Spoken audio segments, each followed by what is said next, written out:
ఇలాంటి థింకర్స్ వెళ్ళిన వాళ్ళే కదా చేసింది. కానీ ఈరోజు ఆంధ్ర ఇంటలెక్చువల్స్ అనే వాళ్ళు ఎందుకు ఇంత స్తబ్దత ఉంది అనేది నాకు చాలా ఆశ్చర్యం వేసింది. Maybe I'm wrong, I'm sorry. అంటే డిబేట్స్ జరుగుతున్నాయి, ఇంటర్నల్ గా డిబేట్ జరుగుతున్నాయి, చాలా మదన పడుతున్నారు, చాలా చేయాలని కూడుతున్నారు, చాలా ఉంది. కానీ తెలంగాణలో చూసినప్పుడు, నేను చూస్తున్నప్పుడు అంటే అక్కడ ఏదో ఒక వైబ్రెన్సీ ఉంది అక్కడ. ఇక్కడ ఆంధ్రాలో ఎందుకు అట్లా లేదు? ఏవైనా గ్రూప్స్ ఉన్నాయా? వాళ్ళతో కలిసి వర్క్ చేయొచ్చా చేయకూడదా అనేది నాకు నిజంగా ఆంధ్ర ఏర్పడినప్పటి నుంచి నాకు అనుకుంటున్నాను. సో ఈ రోజు ఇది నేను రావడానికి కారణం ఏంటి? అది నిజం. ఎందుకంటే తెలంగాణలో జరుగుతున్న పరిణామాలు ఇక్కడ నుంచి పోయిన లీడర్సే అక్కడ యాక్చువల్ గా ఇగ్నైట్ చేశారు ఐడియాలజీ. సరే, అది ఒకటి. చాలా చాలా విషయాలు చెప్పారు సార్ వాళ్ళు. వాటన్నిటిలో అంటే కొన్ని విషయాలు ఏంటంటే తెలుసు, పెర్రీ అండర్సన్ ఆయన ఒక బుక్ రాశారు, ఇండియన్ ఐడియాలజీ. పెర్రీ అండర్సన్ అని ఆయన ఒక బుక్ రాశారు.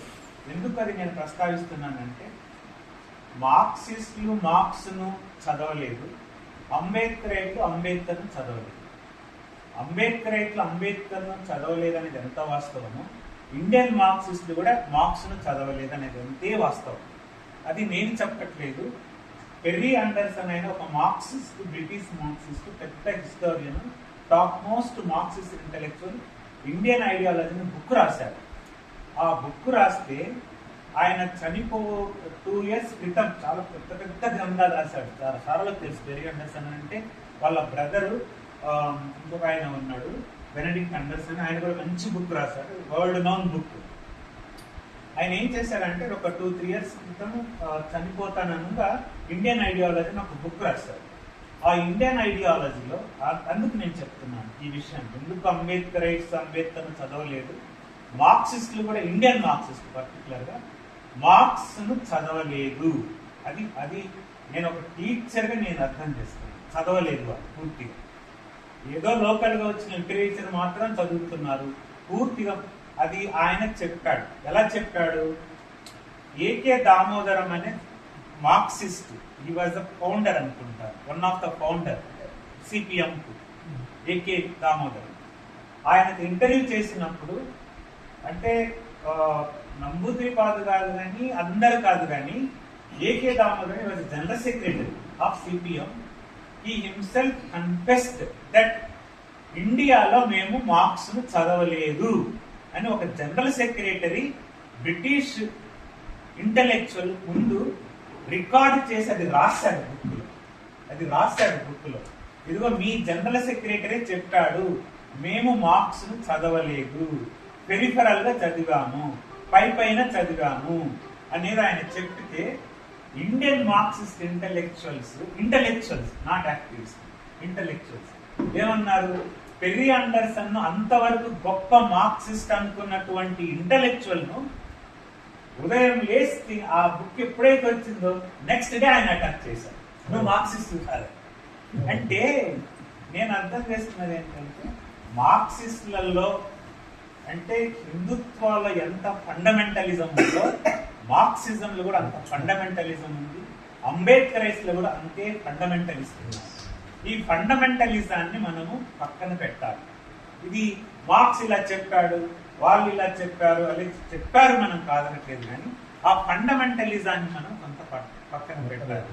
ముందు ఆ ఫండమెంటలిజాన్ని, మనం ఫండమెంటలిస్ట్గానే ఉంటున్నాం, మనం తెలియకుండానే వీఆర్ సో ఫండమెంటలిస్ట్. ఆ ఫండమెంటలిస్ట్ వల్లనే అసలు ఈ రోజు మార్క్సిజం ఫెయిల్ కాలేదండి. మార్క్సిజం ఫెయిల్ కాలేదు, వాళ్ళు విధానం ఫెయిల్ అయింది ఈ ఫండమెంటలిస్ట్ వల్లనే. ఆ ఫండమెంటలిజాన్ని ఎంత మనం తగ్గించగలిగితే ఐ థింక్ మనకు యూనిటీ అనేది కొంత సాధ్యం అవుతుంది. అది మనం వదులుకోవాలి. ఆ వదులుకోవడానికి మనం ఏం చేయాలి? నోట్లో కూడా చాలా మంచి విషయాలు ఉన్నాయి. అంటే దాన్ని ముందు చెప్పి ఒక విషయం సార్ చెప్పారు, నేను చెప్పాలనుకున్నాను. సార్ శివయ్య గారు చెప్పారు, రాజ్యాంగం రక్తపాతము సృష్టించింది అనేది కూడా కరెక్టే, కాదనలేదు. రాజ్యాంగము అనే కాన్సెప్ట్ వేరు, రాజ్యాంగాన్ని తీసుకున్న ఆ రూలింగ్ క్లాస్ వేరు. అట్లాంటప్పుడు రాజ్యాంగం అట్లాంటి రాజ్యాంగం ఉన్న చైనా కూడా తియన్మెన్ స్క్వేర్ సృష్టించింది. అది రక్తపాతమే కదా. కాన్స్టిట్యూషన్ అనేది కాదు ఇక్కడ. అది బూర్జువా కాన్స్టిట్యూషనా, కమ్యూనిస్ట్ కాన్స్టిట్యూషన్, కాన్స్టిట్యూషన్ బూర్జువా చేతులు ఎలా ఉంటుంది, కమ్యూనిస్ట్ చేతులు ఎలా ఉంటుంది అనేది అది మనం డిస్టింక్ట్ చేయాలి. అంబేద్కర్ రాసిన కాన్స్టిట్యూషన్ రక్తపాతం సృష్టించి అనుకోవడంలోనే తప్పు. యాక్చువల్గా కాన్స్టిట్యూషన్ అది ప్రాబ్లం. అంబేద్కర్ రాసిన కాన్స్టిట్యూషన్ లో అది ఒకటి. తరువాత ఇంకొకటి, అంటే నేను క్రిటిక్ చేయట్లేదు కానీ దళితులు తొత్తులు అనేది కూడా అది డిస్కస్ చేయాలి. యాక్చువల్గా కమ్యూనిస్టు పార్టీలు 1950లో మనకు రిజర్వేషన్ వచ్చింది. ఎందుకు వచ్చిందా, దేనికి వచ్చిందా అనేది వేరే విషయం. కాంగ్రెస్ పార్టీ, అప్పుడున్నటువంటి కాంగ్రెస్ పార్టీ ఏదో ఆంధ్రాలో ఒక 34 ఎస్సీ కాన్స్టిట్యూన్స్ ఉంటే 34 ఎస్సీ వాళ్ళని పెట్టి లీడర్షిప్ చేసిందారు. అదే 25 ఏళ్ళు ఉన్నటువంటి సిపిఎం ఒక్క ఎస్సీని ఎందుకు ఎలక్ట్ చేయలేకపోయింది రిజర్వ్ కాన్స్టిట్యూన్సీ నుంచి? చేయొచ్చు కదా. కాంగ్రెస్ ఎస్సీ లీడర్స్ ను రిజర్వేషన్స్ ద్వారానే తొత్తులను తయారు చేసింది. మీరు రిజర్వేషన్ కాన్స్టిట్యూన్సీ ద్వారా సిపిఎం కేరళలో, వెస్ట్ బెంగాల్లో కమ్యూనిస్ట్ తొత్తులను తయారు చేయొచ్చు కదా ఎలక్టరల్ పాలిటిక్స్ ద్వారానే. సో తొత్తులు గిత్తులు అనేది మనం అట్లా కాదు, కానీ ఆ చట్టంలోకి రిజర్వేషన్స్ కు వెళ్ళినటువంటి ఆ పద్ధతే అది మనం డిస్కస్ చేయాలి. అది ఒకటి. అంటే క్రిటిక్ పెట్టుకున్నప్పుడు మనము అటు ఇటు రెండు ఉండాలి. అది సరే, మీరు చాలా ఎక్స్పెరిమెంట్స్ జరిగాయి. అసలు నేను అనుకోవటము నార్త్ ఇండియాలో కానీ, వెస్టర్న్ ఇండియాలో కానీ, తర్వాత ఈస్టర్న్ ఇండియాలో కానీ ఎక్కడ లేని ఎక్స్పెరిమెంట్స్ అన్ని ఆంధ్రాలో జరిగాయి. నిజంగా చెప్పాలని ఆంధ్రాలో జరిగినటువంటి దళిత ఎక్స్పెరిమెంట్స్, లెఫ్ట్ ఎక్స్పెరిమెంట్స్ ఏ రీజన్ లో జరగలేదు. నిజంగా చెప్పాలంటే ఒక్క బిఎస్పి నార్త్ ఇండియాలో వచ్చింది. దాన్ని మనకు చాలా ప్రాబ్లమ్స్ ఉన్నాయి. నాకు కూడా ప్రాబ్లమ్స్ నేను రీసెర్చ్ చేశాను కాబట్టి. కానీ మాయావతి ఏం చేయలేదు అనేది చాలా తప్పు. మాయావతి చాలా చేసింది. అది రికార్డెడ్ గా బుక్స్ కూడా ఉన్నాయి, అవి రూల్స్ కూడా ఉన్నాయి. అది మనకు తెలియకపోతే మనం చదువుకోవాలి. ఆమె చేయలేనిది ఏంటంటే అంబేద్కరిజాన్ని ఒక ఇన్స్టిట్యూషనలైజ్ చేయలేదు. అంబేద్కరిజాన్ని ఒక పార్టీ, మార్క్సిస్ట్ ఉన్నటువంటి స్ట్రెంత్ ఏంటంటే ఈ రోజు కూడా వరల్డ్ లో మార్క్సిస్ట్ పార్టీ రూల్ చేసినా చేయకపోయినా మార్క్సిస్ట్ పార్టీస్ ఉన్నటువంటి గొప్ప స్ట్రెంత్ ఏంటంటే ఐడియాలజీని ఇన్స్టిట్యూషనలైజ్ చేయడంలో వాళ్ళు సక్సెస్ అయ్యారు. ఇన్స్టిట్యూషనలైజ్ చేయడం. మాయావతి, కాన్సీరాము అంబేద్కర్ ఐడియాలజీని ఇన్స్టిట్యూషనలైజ్ చేయలేదు. ఆ ఇన్స్టిట్యూషనలైజ్ చేసింటే ఒక ఒక ఒక మాస్ ఇంటలెక్చువల్ లేయర్ ని క్రియేట్ చేయగలిగితే ఈ రోజు మార్క్సిజానికి ఉన్న స్ట్రెంత్ మార్క్సిజంలో ఉందో లేదు, కానీ మార్క్సిస్ట్ ఇంటలెక్చువల్ లో ఉంది. మార్క్సిజం లో ఉంటేనే ఇంటలెక్చువల్స్ ఉంటుంది. కానీ ఈ రోజుకి కూడా ప్రతిరోజు కొన్ని వందల బుక్స్ మార్క్సిజం మీద వస్తున్నాయి త్రూఅవుట్ వరల్డ్ లో. కానీ అంబేద్కర్ మీద అలా రావటం లేదు. అది దానికి ఉన్నటువంటి ఒక పవర్.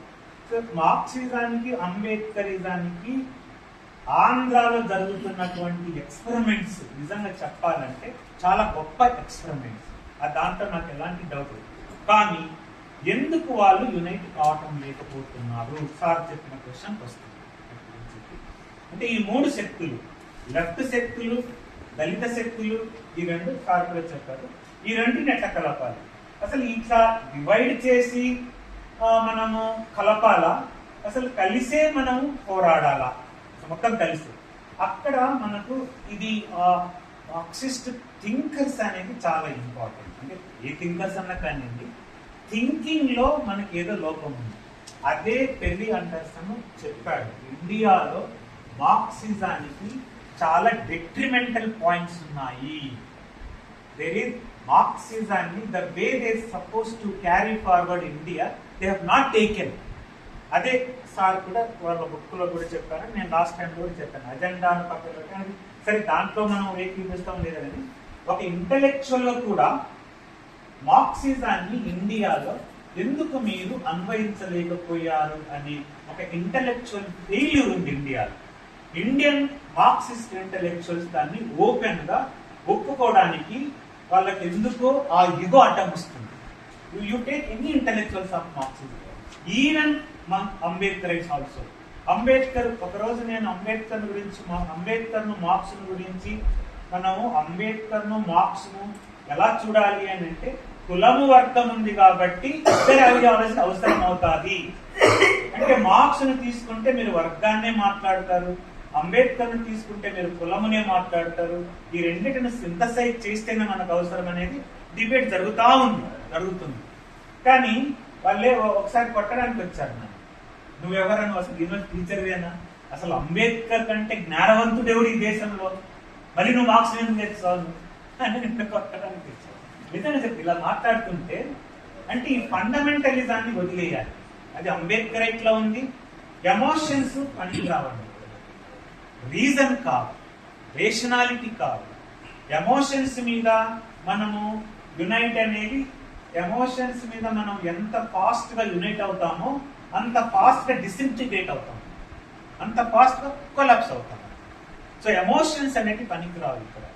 రీజన్, రేషనాలిటీ, డైలెక్టిక్ అంటారు కదా, ఆ డైలెక్టికల్లోనే రేషనాలిటీ ఉంది. యాక్చువల్ రేషనాలిటీ ఉంది.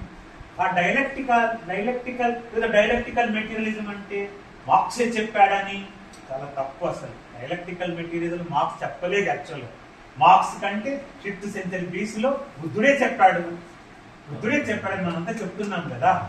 బుద్ధుడే dialectical, nothing is permanent in this world ఆయననే చెప్పాడు. సేమ్ థింగ్ మార్క్స్ చెప్పాడు, nothing is permanent in this world, everything is constant changing. అదే కదా డైలెక్టిజం అంటే, బుద్ధుడు చెప్పాడు.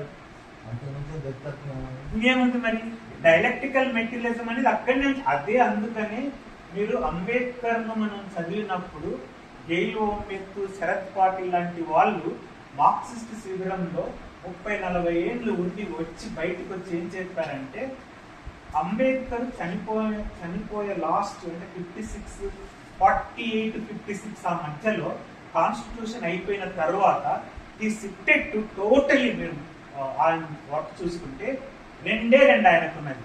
48 నుంచి 56 వరకు ఆయన రాసిన వర్క్స్ అన్ని బుద్ధుడు మార్క్స్. మీరు చూడండి, కార్ల్ మార్క్స్ ఆర్ బుద్ధ. అసలు బ్యాలెన్స్ చేసి చెప్పాడు ఆయన రైటింగ్స్ అన్ని ఇవే ఉన్నాయి. దళితులకు చెప్పామనుకో అసలు మార్క్సే వద్దు మాకు అని అంటారు. వాళ్ళకి చెప్తేనేమో అసలు అంబేద్కరే వద్దు అంటే బూర్జు అంటారు. ఇట్లాంటి I think this is not going to work in India. I think you have to have a new stream of thought.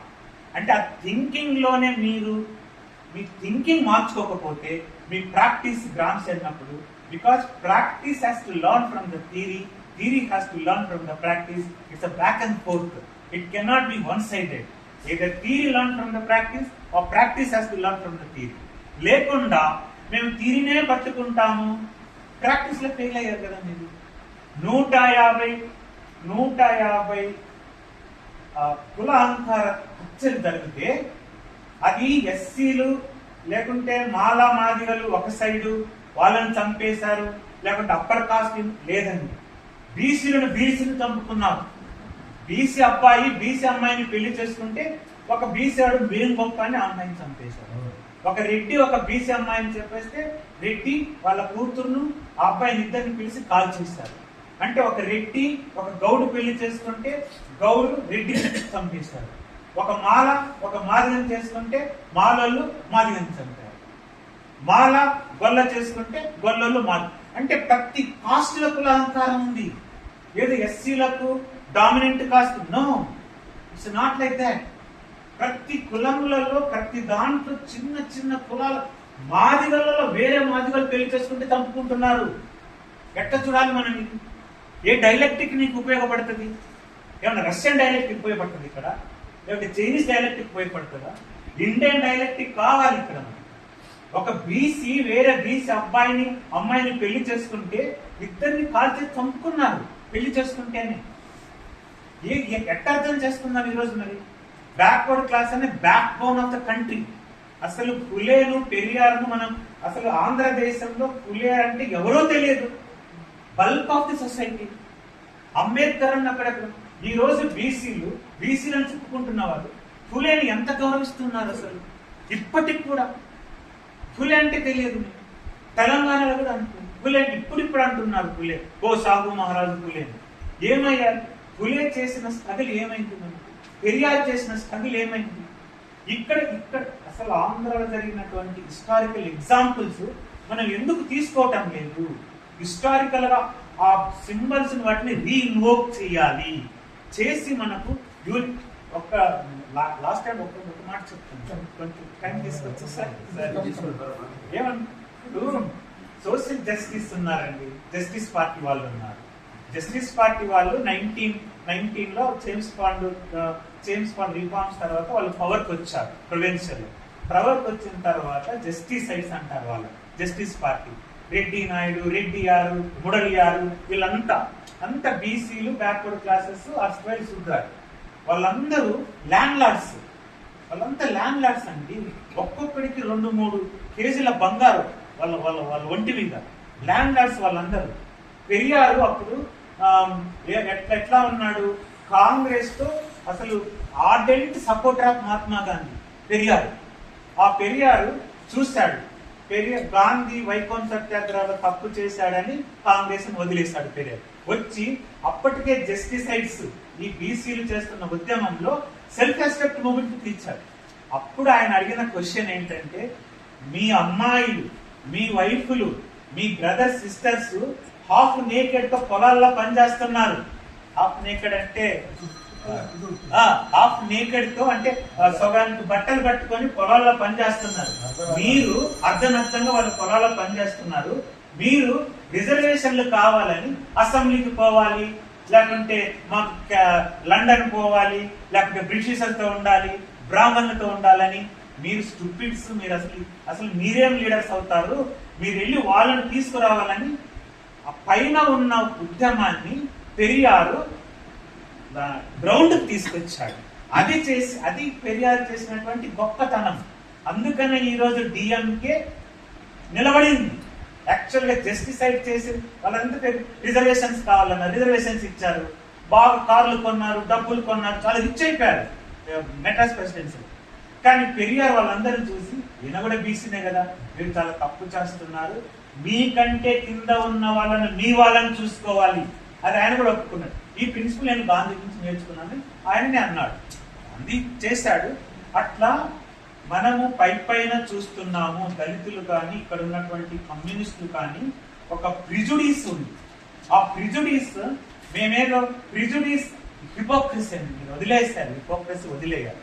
We have to live the hypocrisy. నేను అంబేద్కరైట్. ఏం అంబేద్కరైట్స్? అంబేద్కర్ ఏం చెప్పాడు, ఏ కాన్సెప్ట్ చెప్పారో కూడా తెలియదు చాలా మంది అంబేద్కరైట్స్. అంబేద్కర్ ఆయన చెప్పింది నేను అంబేద్కరైట్. అది కాదు కదా. మార్క్స్ హెగెల్ని చదివాడు, హెగెల్ కాంట్ని చదివాడు. హెగెల్ చదవకుండా మార్క్సిజం రాశాడా? ఎవరైనా ఒప్పుకుంటారా దాన్ని? హెగెల్ చదివే కదా మార్క్స్ అయింది. మరి అంబేద్కర్ చదవకుండా అంబేద్కర్ ఎట్లా అవుతాం మనం? మార్క్స్ని చదవకుండా మీరు మార్క్సిజాన్ని ఎట్లా అవుతారు? మనం ఒప్పుకోవాలి. పెరి అండర్సన్ క్లియర్గా చెప్పాడు, ఈ దేశంలో ఉన్నటువంటి Marxist top intellectuals Partha Chatterjee లాంటి, తర్వాత ఆయన జేఎన్యూలో ఉన్నాడు మా ప్రొఫెసర్, ఆయన economics professor, political science, Prabhat Patnaik లాంటి వాళ్ళు కూడా అండర్సన్ అంతవరకు వాళ్ళ బుక్కులలో కోట్ చేశారు అండర్సన్ వర్క్స్ ను. All of sudden they said you are not a Marxist. ఎందుకంటే నువ్వు ఇండియా కమ్యూనిస్టులను క్వశ్చన్ చేశావు. ఇది పనికిరాదు. We have to confess it. ఎందుకు రెవల్యూషన్ రావటం లేదు ఇండియాలో? సో నేను అది చేశాను, ఇది పెట్టాను, అది పెట్టాను, ఎందుకు ఇట్లా అనేది మనం ఆలోచించుకోవాలి. ఆ థింకింగ్ లోనే వీ నీడ్ టు హ్యావ్. రామ్సీ చెప్పినట్టు theory practice has to be come together. నువ్వు ప్రాక్టీస్ చేసి ఎంత గొప్ప యాక్టివిస్ట్లు అయినా కూడా కుదరదు థియరీ లేకపోతే. థియరీ సూపర్ఫిషియల్గా ఉంటే మాత్రం కుదరదు. యూనిటీ అక్కడే ఉంది. లెనిన్ చెప్పింది కూడా అది, unity of thought. Unity of thought is book also Lenin. Unity of thought ఏంటి? Theory practice. ప్రాక్టీస్ ఎక్కడుంది ఇండియాలో? కులంలో ఉంది ప్రాక్టీస్. ప్రాక్టీస్ అంటే ప్రాక్టీస్ ఎక్కడుంది? అనుకరణ కాదు, ఆచరణ. ఆచరణ ఎక్కడుంది ఇండియాలో? కులంలో ఉంది కదా. ఆచరణ అనేది ఎక్కడుంది? సొసైటీలో ఉంది. సొసైటీలో కులం ఉంది. కులంలో వర్గం ఉంది. ఇదే కదా ఆచరణ. ఈ ఆచరణకు నీకు థియరీ కావాలి. ఏ థియరీ కావాలి? ఏదైనా ఒక సింథసైడ్ థియరీ కావాలి. ఆ థియరీ లేకుండా మనం ఐ థింక్ వర్కర్స్ ఫోరం అనే దాంట్లో ఇప్పుడు సార్లు చాలా మంది చెప్తారు. ఇక్కడ కొన్ని లాస్ట్ వస్తుంది 2 minutes. తర్వాత నేను I have my own points. అంటే క్రిటిక్ కాదు, ఎందుకంటే ఒక 20 years నుంచి చూస్తున్నాను కాబట్టి ఎట్లా నేను దళిత్ పాలిటిక్స్ కోర్స్ కూడా చెప్తాను. దళిత్ పాలిటిక్స్ కోర్స్ నేను నా experience sir. Dalit politics course నేను చెప్తాను యూనివర్సిటీలో. Actually central university course. Most of the course was opted by Brahmins upper caste. Bengal నుంచి వచ్చే అప్పర్ కాస్ట్, తర్వాత కేరళ నుంచి వచ్చే అప్పర్ కాస్ట్. అప్పుడు అక్కడ ఒక ఏఎస్సీ అనే గ్రూప్ ఉంది, మీకు అందరికి తెలుసు, అంబేద్కర్ స్టూడెంట్స్ రోహిత్ దాంట్లో. ఏఎస్సీ ఎస్ఎఫ్ఐ కలిసేది కాదు. నేను 98లో యూనివర్సిటీలో జాయిన్ అయ్యాను. ఏఎస్సీ అసలు ఫస్ట్ ఎలక్షన్స్ లో జాయిన్ అయ్యేదే కాదు. Elections they are not for elections. ఏదో నేను ఓపెన్ గా చెప్పాను వాళ్ళకి, ఎప్పుడైనా స్టూడెంట్స్ ఎలక్షన్స్ వస్తే గంట గుత్తగా వెళ్ళి ఓట్లు వేయటం, అంతే వాళ్ళ పని. అది అయిపోయింది. నేను జాయిన్ అయిన తర్వాత దళిత్ పాలిటిక్స్ పెట్టి మార్క్స్ అంబేద్కర్ పెట్టిన తర్వాత గత 5-6 ఏళ్ళు 10 ఏళ్ల నుంచి ఎస్ఎఫ్ఐ ఏఎస్ఎఫ్ఐ కంబైన్ అయ్యి యూనివర్సిటీ రూల్ చేస్తారు. ఆ స్టూడెంట్స్ మొత్తము కేరళ నుంచి బెంగాల్ నుంచి వచ్చి అప్పర్ కాస్ట్ స్టూడెంట్సే. లోవర్ కాస్ట్ కూడా తీసుకోరండి నా కోర్సు. ఎందుకు తీసుకోరు మీరంటే, నువ్వు చెప్పేదంతా మాకు తెలుసులే అని. అంటే దళితులను గురించి నీకు తెలియదు, నీకు తెలుసు అనుకుంటావు. పులే ఏం చేశాడో తెలియదు, అంబేద్కర్ ఏం చేశాడో తెలియదు, అంబేద్కర్ పార్టీ పెట్టి ఏ మేనిఫెస్టో రాశాడో నీకు తెలియదు. నాకు అంబేద్కర్ గురించి తెలుసాను అంటే అంబేద్కర్ ఒక అంత మార్క్స్ బుద్ధుని ఎంత కంపేర్ చేశారు. బుద్ధ అండ్ మార్క్స్ అనే గ్రంథము ఈ రోజు ఈస్ట్ ఏషియాలో అది ఒక బైబిల్ అండి. ఈస్ట్ ఏషియన్ అంటే థాయిలాండ్ లో అక్కడ అన్నిటిలో ప్రతి ఏడాది కొన్ని మిలియన్స్ ఆఫ్ కాపీస్ ప్రింట్ చేసి వాళ్ళు ఫ్రీగా పంపిస్తున్నారు బుద్ధ అండ్ హిస్ ధర్మాన్ని. బుద్ధ అండ్ హిస్ ధర్మ అనేది మా యూనివర్సిటీలో ప్రొఫెసర్ సూరి ఉన్నాడు, చిన్నయ్య సూరి, మొన్న రిటైర్డ్ అయ్యారు. ఆయన బుద్ధిస్ట్ కోర్సు పెట్టాడు రిటైర్డ్ అయ్యక ముందు. నన్ను ఒక క్లాస్ తీసుకోమన్నాడు. ఏం తీసుకుంటారు అంటే, నేను బుద్ధ అండ్ హిస్ ధర్మ తీసుకుంటాను సార్ అని. బుద్ధ అండ్ హిస్ ధర్మ ఏముందని, బుద్ధ అండ్ హిస్ ధర్మ ఇట్ స్టార్ట్స్ విత్ పాలిటిక్స్. యాక్చువల్గా బుద్ధుడి పాలిటిక్స్ అక్కడే స్టార్ట్ అవుతుంది. రెండు దేశాలు ఒక్క ఇష్యూ మీద కొట్లాడతాయి. వాటర్ కోసం రెండు దేశాలు కూర్చొని డిస్కస్ చేసుకోలేక అంటే వార్కి వెళ్తాయి. బుద్ధుడు వచ్చి మీరు కొట్లాడుకోవద్దు, డిస్కషన్ ద్వారా, డిస్కోర్స్ ద్వారా, మీరు డైలాగ్ ద్వారా దాన్ని సాల్వ్ చేసుకోండి అంటే వాళ్ళు వినరు, మేము వారే కావాలంటారు. ఆయన వెళ్ళిపోయి తర్వాత వస్తారు. బుద్ధ అండ్ హిస్ ధర్మ of Ambedkar starts with this only. Actually బుద్ధుడు పొలిటికల్ అంబేద్కర్ రాసిన బుద్ధ అండ్ హిస్ ధర్మ పొలిటికల్ టెక్స్ట్. యాక్చువల్ గా అది రిలీజియస్ టెక్స్ట్ కాదు. Don't be under impression. మీకు చదవకపోతే చదువుకోవాలి. బుద్ధ అండ్ హిస్ ధర్మ అంటే ఏదో బుద్ధుని రాసిన కాదండి. బుద్ధ అండ్ ధర్మ కాదు. It's a political. 2 kingdoms are fighting for water. Politics కాదని చెప్పండి. 2 kingdoms were fighting for water. Then they cannot come solution. They want go for war. Buddha says war is not a solution. అక్కడే కదా అంబేద్కర్ కు Marx వచ్చినటువంటి problem. Marx ఏమంటాడు, violent ద్వారా politic can bring the revolution అంటారు. Violence is not a means to get it. So we have to go to electoral politics. బుద్ధుడు తర్వాత violence కావాలంటే అది వేరే విషయం. కానీ సో అట్లా మనం సింథసైజ్ చేసుకోవాలి అనే దాంట్లో ఆ కోర్సు చెప్తా ఉంటే నేను ఓవర్ పీరియడ్ ఆఫ్ టైమ్ లో ఎస్ఎఫ్ఐ ఏఎస్ఏ మరి సిపిఎం స్టేట్ యూనిట్ కూడా డిజైన్ చేసుకున్నా కూడా ఆ HCU SFI unit Ambedkar students association కలిపి ఇప్పటికి 7-8 సార్లు యూనివర్సిటీని రూల్ చేశాయి. ఎలా చేశాయి? మరి ఒక యూనివర్సిటీ జరుగుతున్నప్పుడు అంబేద్కర్ మార్క్స్ వచ్చి ఒక యూనివర్సిటీ దగ్గరికి వచ్చి యూనివర్సిటీ స్టూడెంట్స్ అందుకనే కదా బీజేపీ ఏబీవీపీ వాళ్ళని అటాక్ చేసి రోహిత్ని చంపింది. అందుకనే కదా రోహిత్ SFI లో ఉన్నాడు, ఏఎస్ఏకి వచ్చాడు, ఇతను చెప్పాడు. అందుకనే వాళ్ళు అతన్ని చేస్తే అతను చనిపోయాడు. ఒక యూనివర్సిటీలో అంబేద్కర్ మార్క్స్ మనం చెప్తుంటేనే 2 ఆర్గనైజేషన్స్ వచ్చి యూనివర్సిటీ క్యాంపస్ క్యాప్చర్ చేయగలిగాయి అంటే మనం సొసైటీలో చేస్తే రావా? వస్తాయి కదా, కంపల్సరీగా వస్తాయి. హౌ టు డూ ఇట్ అనేది మనకు చాలా ప్రాబ్లమ్స్ ఉన్నాయి. ఇప్పుడు రాసినటువంటి సార్లు హిస్టారికల్ గా వెళ్ళారు, తర్వాత ఇండియా గురించి చెప్పారు.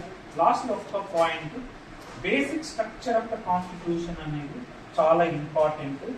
అది సార్లు కూడా అందరికి చెప్పారు. గద్దరన్న కూడా అదే తీసుకున్నాడు కాన్స్టిట్యూషన్. యాక్చువల్గా రాహుల్ గాంధీ ఈరోజు రెడ్ బుక్ పట్టుకోలేదు. రాహుల్ గాంధీ కంటే ముందు గద్దర్ పట్టుకున్నాడు. యాక్చువల్గా గద్దర్ పట్టుకొని తిరిగాడు కాన్స్టిట్యూషన్ సేవ్ చేయాలి అని. ఆయన లాస్ట్ చనిపోయేటప్పుడు కూడా కాన్స్టిట్యూషన్ మనం సేవ్ చేయాలి, కాన్స్టిట్యూషన్ మీద పార్టీ పెట్టాలన్నాడు. సో కాంగ్రెస్ దానికి తీసుకున్నాడు కాబట్టి కాంగ్రెస్ దగ్గర అయ్యాడు అనేది కూడా ఉన్నది. దాన్ని రాహుల్ గాంధీ రెడ్ బుక్ తీసుకొని కాన్స్టిట్యూషన్, ఈ basic structure of the constitution లో ఈరోజు కాన్స్టిట్యూషన్ అనేది ఎందుకు ఇంపార్టెన్స్ అయింది, ఈ శక్తులకు, మార్క్సిస్ట్ శక్తులకు, వీళ్ళకు ఎందుకు అంటే మనకు ఒక ట్రిగ్గరింగ్ పాయింట్ కావాలి, ఒక పాయింట్ కావాలి, అటు ఒక మీటింగ్ పాయింట్ కావాలి. అంటే మీరు ఐడియాలజికల్ గా, థియరిటికల్ గా మీరు కలిసి రాని పక్షంలో, చాతగాని పక్షంలో కనీసం కాన్స్టిట్యూషన్ అన్నా ఒకటి మనకు ఉపయోగపడుతుంది అని పెట్టుకుందాం. థియరిటికల్ గా we are not able to come and synthesize. At least constitution పెట్టుకొని ముందుకు వచ్చిన తర్వాత, ఒక యూనిట్ వచ్చిన తర్వాత మనం ముందుకు వెళ్ళిపోవచ్చు. Constitution cannot be the ultimate thing for us, I'm not saying. కానీ ఏ దాంట్లో లేకుండా డివైడ్ అయిపోయే బదులు ఒక దాన్ని పెట్టుకొని దాని కింద వచ్చేద్దాం. కానీ తర్వాత మళ్ళీ మనం వెళ్తాం. ఇప్పుడు మార్క్స్, అంబేద్కర్, ఇది Indian constitution, Burja constitution Marxist అనుకోకుండా ఏదో అంబేద్కర్ రాసినాడు, దీన్ని అంబేద్కర్ రాసి ఒక అన్టచబుల్ రాసిందని రైటిస్ట్ ఎలా అనుకుంటున్నారో, బీజేపీ అనుకుంటున్నారో, బీజేపీలు ఏమనుకుంటారు, ఇది ఒక అంటరానివాడు రాసినది, మనం దీన్ని కాల్ చేసి మన ధర్మశాస్త్రం వాళ్ళు అంటున్నారు, ఇది బూర్జా రాజ్యాంగం అని మీరు అంటున్నారు. సో ఎట్లా వస్తుంది? కాదు కదా. సో రాజ్యాంగం ఇప్పుడు మనకు ఒక సూచన పెట్టుకొని దాని ద్వారా, అందుకని basic structure of the constitution ఈ రోజు జరుగుతున్నటువంటి ఇన్స్టిట్యూషన్, డెమోక్రసీకి ఏదైతే ప్రజాస్వామ్యానికి ఉన్నటువంటి సారులు రాశారు, దాంట్లో సారులు ఐఏఎస్ ఆఫీసర్ గారు కూడా ఇక్కడ ఉన్నారు, దాని గురించి కూడా రాశారు ఇక్కడ. ఐఏఎస్ ఆఫీసర్స్ వెరీ వెరీ అంటే డెమోక్రసీలో ఒక ఇన్స్టిట్యూషన్స్ అనేటివి 3 ఇన్స్టిట్యూషన్స్ వస్తారు: legislative, executive, judicial. So executive వాళ్ళు ఒక బ్యూరోక్రసీ, ఎగ్జిక్యూటివ్. ఈ 3 ఇన్స్టిట్యూషన్స్ ఈరోజు థ్రెట్ లో ఉన్నాయి. థ్రెట్ లో ఉన్నాయంటే ఏమని అర్థం? కాన్స్టిట్యూషన్ థ్రెట్ లో ఉంది. లెజిస్లేచర్ ఈరోజు, నేను ఒక టీచరు ఏదో ఒక పండగకు వస్తే డబ్బులు ఇవ్వలేదని ఆ టీచర్ను కొట్టి నాకు చేశారు తెలంగాణ. మేము కూడా వెళ్ళాను సార్. ఒక టీచరు, ఎలిమెంటరీ స్కూల్ టీచరు ఏదో గణేశోత్సవానికి డబ్బులే సందాకి వెళ్ళారు. నేను ఎందుకు ఇవ్వాలి అని అన్నాడంట. అతన్ని బట్టలు పనిలేదు కానీ రోడ్డు మీద చెప్పులు వదిలేసి మొత్తం ప్రాసెస్ చేశారు. మేము టీచర్ మేమేమన్నామంటే, నన్ను పిలిచారు, సిఎల్సి వాళ్ళు పిలిచారు. సిఎల్సి వాళ్ళు పిలిచినప్పుడు నేనే, మీరు మా ఓట్లతో వెళ్ళి అసెంబ్లీకి, పార్లమెంట్కి వెళ్తున్నారు. అసెంబ్లీ, పార్లమెంటు మాకు ప్రజలకు ఎంత పవిత్రం అనుకుంటాం దాన్ని. చాలా పవిత్రం కదా. ఒక శాసనాలు చేసే శాసనసభలు కదా పార్లమెంట్ కానీ అసెంబ్లీ కానీ. మీరు సిగ్గు లేకుండా జుట్లు పట్టుకొని, చేతులతో కొట్టుకొని, వాడరాని భాష వాడుతూ అసెంబ్లీని, తర్వాత పార్లమెంటును ఎంత నాశనం చేస్తున్నారు. మన పార్లమెంటు, అసెంబ్లీ, ఒక శాసనసభ ఎట్లా ముఖ్యమో, ఒక టీచర్ గా నాకు క్లాస్ రూమ్ అంత ముఖ్యము. వాళ్ళకు మీరు చట్టసభలకు మీకు ఎంత ముఖ్యమో, ఒక స్టూడెంట్స్ కు పాఠం చేసేటప్పుడు క్లాస్ రూమ్ నాకు అంతే ముఖ్యం. నేను అంత బాగా చూసుకుంటాను క్లాస్ రూమ్ లో. అక్కడ టీచర్ను మీరు అవమానపరుస్తారా? టీచర్ను అవమానపరుస్తారు. అంటే ఈ దేశంలో ఎంత దిగజారి, అంటే కాన్స్టిట్యూషన్ అది ఇదని కాకుండా బూర్జువా కాన్స్టిట్యూషన్ అదేదని కాకుండా ఒకటి తీసుకుందాం. అది ఈ నోట్లో ఉన్నది నేను అనుకున్నాను. దాన్ని మనం ఒకటి సరే మార్క్సిస్ట్ థింకర్ అంటారా లేకుంటే వేదంటారా అనేది మళ్ళీ tomorrow also will discuss it how the కానీ as a student of political science I would like to say that institutions are in problem. Sir కూడా బాగా తెలుసు అనుకుంటాను, కలెక్టర్ గారికి తెలుసు. ఈ రోజు ఇన్స్టిట్యూషన్స్ అనేటివి ఈ 3 ఇన్స్టిట్యూషన్స్ జుడిషియరీ ఏమన్నా మాట్లాడితే కంటెంప్ట్ అంటారు, ఏం మాట్లాడకూడదు. చీఫ్ జస్టిస్ ను చెప్పుతో కొట్టవచ్చు, చెప్పు విసిరేయచ్చు, మరి దేశద్రోహి కాదు. అంటే ఎంత దిగజారిపోతున్నాయో ఇన్స్టిట్యూషన్స్. ఏ ఇన్స్టిట్యూషన్స్ అయినా మీరు చైనా కానీ రష్యా కానీ క్యూబాలో కానీ వియట్నాంలో కానీ ఇదే ఇన్స్టిట్యూషన్, ఎగ్జిక్యూటివ్ ఉంది, లెజిస్లేటివ్ ఉంది, జ్యుడిషియరీ ఉంది కదా. అక్కడ కమ్యూనిస్ట్ దేశాలలో కూడా ఇవే ఇన్స్టిట్యూషన్స్ ఉంటాయి. ఈ ఇన్స్టిట్యూషన్స్ అక్కడ లేవని కమ్యూనిస్టులకు ఏదో అతీతంగా ఇన్స్టిట్యూషన్స్ ఉన్నాయని ఉండవండి. కమ్యూనిస్టులకు అతీతంగా ఇన్స్టిట్యూషన్స్ ఏమి ఉండవు. ఈ ఇన్స్టిట్యూషన్సే లెనిన్ వాడిన ఇవే ఇన్స్టిట్యూషన్స్, స్టాలిన్ వాడిన, మావో వాడిన ఇవే ఇన్స్టిట్యూషన్స్. లెజిస్లేచర్ వాళ్ళకి చట్టసభలు ఉన్నాయి, ఎగ్జిక్యూటివ్ ఉంది, బ్యూరోక్రసీ, వాళ్ళకు కూడా జ్యుడిషియరీ ఉంది, రాజ్యాంగం కూడా ఉంది వాళ్ళకు. ఏదో అట్లని అందుకని మనం ఇప్పుడు ఆ ఇన్స్టిట్యూషన్స్ చాలా ప్రాబ్లంలో ఉంది. వాళ్ళు కాన్స్టిట్యూషన్ పక్కకు తోయాలనుకుంటున్నారే కానీ ఈ చట్టసభలను వాళ్ళు ఆక్యుపై చేసుకుంటున్న దానికి వాళ్ళు చేస్తున్న ఎత్తుగడలు అసలు మనకు తల తిరిగిపోతుంది. వాళ్ళు అంటే కాన్స్టిట్యూషన్ పక్కన పెట్టి ఆ చట్టసభలోకి ఎట్లా వెళ్తున్నారో అనే ఆ ప్రక్రియని మనం అర్థం చేసుకోలేకపోతున్నాం. అది ముఖ్యం. వాళ్ళు మేము చట్టసభలలో ఉండాలి అని చేస్తున్నారు.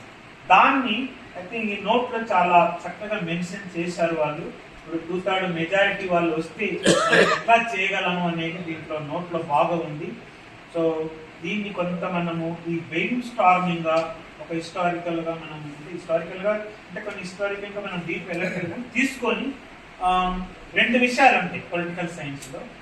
ఇమ్మీడియట్ తర్వాత లాంగ్ టర్మ్ గోల్స్ ఉంటాయి. అది మావో చెప్పాడు, మార్క్స్ చెప్పాడు, ఈవెన్ గ్రామ్సీ చెప్పాడు. అందరూ ఏ మార్క్సిస్ట్ అంబేద్కర్ కూడా అన్నారు. Immediate goals, long term goals. Immediate goals ఏంటి? ఈ రోజు మీకు ఇక్కడ కోట్ చేశారు సార్, ఈ 50-70% of the wealth concentrated in few people. అంటే ఈరోజు ఎడ్యుకేషన్, హెల్త్, ఎంప్లాయ్మెంట్, అప్పుడు అన్నారు కదా ఇది కప్పడా మకాన్, రోటీ మకాన్ కప్పడా. అసలు అదే లేదు ఇప్పుడు. అసలు ఆ స్లోగనే లేదు. అది బూర్జువా స్లోగనా లేకుంటే ఏ స్లోగన్ పోనీయండి, అసలు ఆ స్లోగనే లేదు ఇప్పుడు. హెల్త్ ప్రాబ్లం ఎంత పెద్ద ప్రాబ్లం, వరల్డ్ మొత్తం ఎంత ప్రాబ్లం అసలు. Health problem, employment problem, education problem. Private new liberalism గురించి రాశారు ఇక్కడ. న్యూ లిబరలిజంలో, న్యూ క్యాపిటలిజంలో అసలు న్యూ లిబరలిజం చేస్తున్నటువంటి ఆగడాలు దీంట్లో ఉన్నాయి. వాటిని మనం ట్రాన్స్లేట్ చేయలేకపోతున్నాం ప్రజలకు. నిజంగా చెప్పాలంటే రాసుకుంటూ పోతున్నాం కానీ న్యూ లిబరల్ చేస్తున్నటువంటి ఈ అప్రెషన్ మనము ట్రాన్స్లేట్ చేయలేకపోతున్నాం ప్రజలకు. ట్రాన్స్లేట్ చేసి రూరల్లో బేసిక్ లెవెల్ తీసుకుపోవాలి, అవి తీసుకెళ్ళకపోతున్నాము. అది ఇక్కడ ఉంది, అది కూడా చూసుకోవాలి. ఎందుకంటే హెల్త్, ఎడ్యుకేషన్, ఎంప్లాయ్మెంట్ చాలా ఇంపార్టెంట్.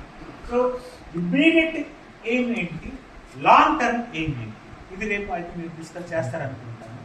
సో ఈ రోజు ఇక్కడికి స్టాప్ చేస్తాను sir. Sorry for taking some time. Thank you.